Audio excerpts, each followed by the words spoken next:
I know this is going to sound radical, but don't you think it's high time we thin the herd? I mean, come on.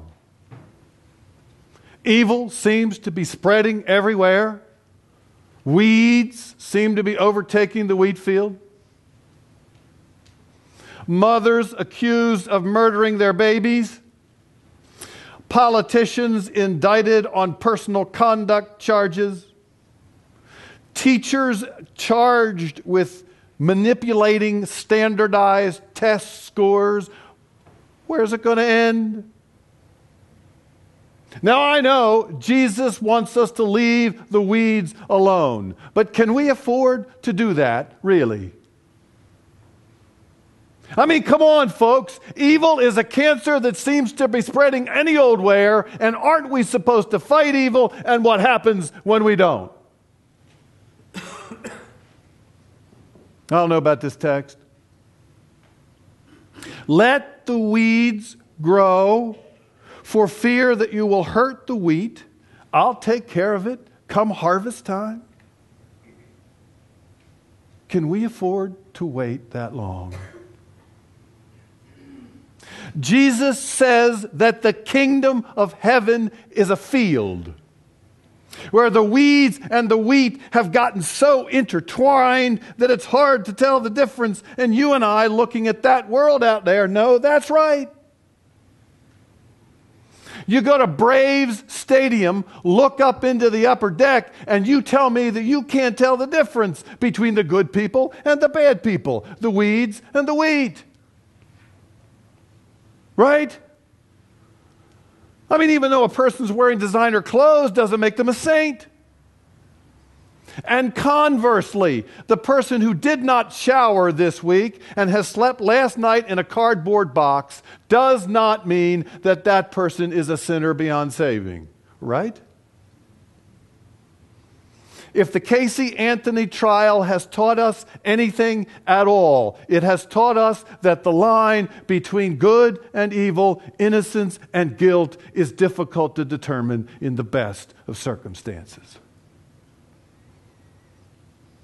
I know people who look on the outside like model citizens who I wouldn't trust as far as I could throw this building.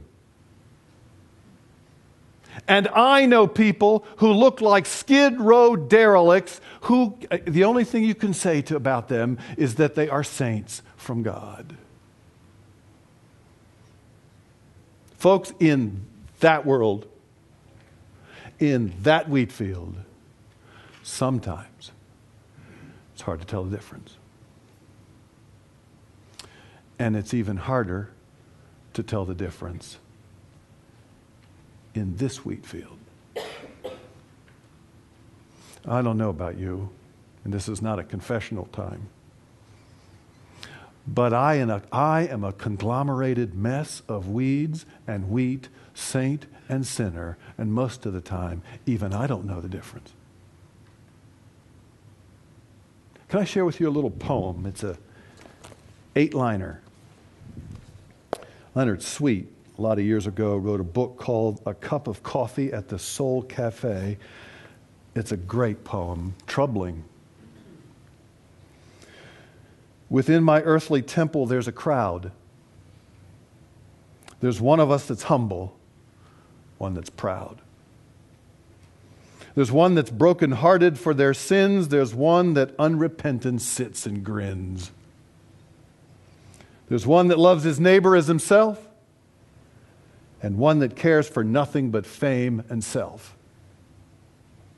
From much corroding care, I should be free, if I could only determine which is me.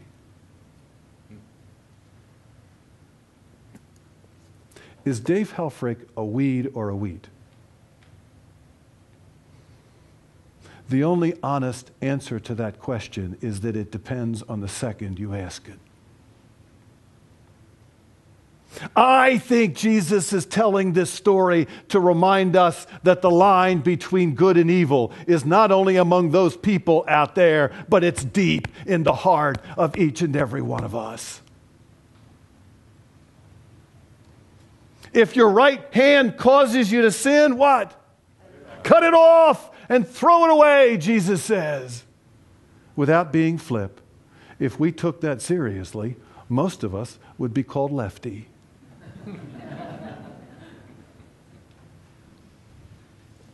I don't know about this text. It'd be one thing if Jesus was talking about the Elks Club or the soccer team or the community association. But the kingdom of heaven.